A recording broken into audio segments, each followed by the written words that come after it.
perfectly soft and moist. Hello and welcome to my channel, and welcome to my kitchen. This is me, and if you're here, you're a chocoholic like I am. For a full list of ingredients, don't forget to check out the description. To start with, we need to bloom our cocoa to bring out a richer flavour in the chocolate.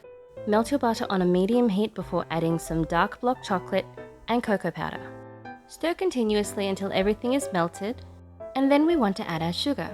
I'm using brown sugar today, but you can actually swap that for caster sugar or a tablespoon of honey.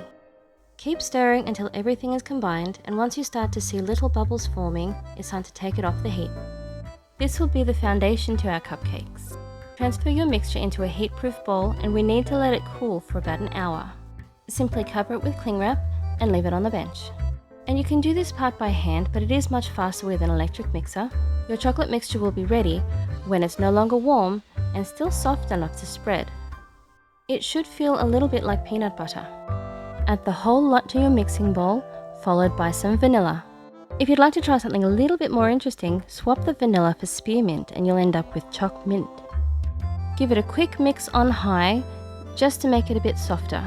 This is basically the creaming stage, where we're whipping everything into a fluffy, creamy consistency before adding our egg. Give everything a quick scrape down and then swap over your attachment to the whisk attachment. If you don't have one, however, that's fine, you can continue with the same blade. Starting with a low speed this time, we're going to add our eggs one at a time. I've got 1 whole egg and 2 egg yolks. In case you missed it, a couple of weeks ago I did duck eggs in pancakes. If you'd like to see me try duck eggs in cupcakes, let me know in the comment section. Once you've added all of the eggs, continue whipping on high until it's soft and fluffy. Your mixture should be now 2 to 3 times larger than its original volume. Add your flour, and we're going to carefully fold this in. This is self-raising flour, so there's no need for extra baking powder.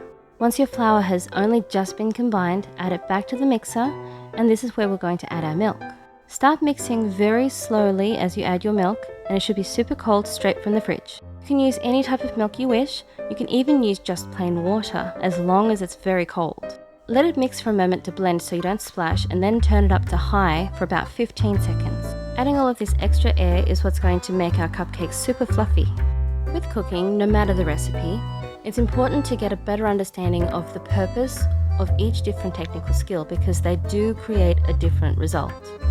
By treating baking and cooking more as a technical skill rather than just a set of instructions, you can change your recipes around just a little bit to suit what you want. Not only can you play with flavors, but you can play with textures and styles. Once all of your cupcakes are filled and even, pop them in the oven at 150 degrees for 20 minutes. They should be a consistent tan brown all over, and you should allow them to cool down completely before you decorate. Please subscribe and check out some of my other videos, and if there's a recipe you'd like to see me try, leave me a comment and I'll add it to my list.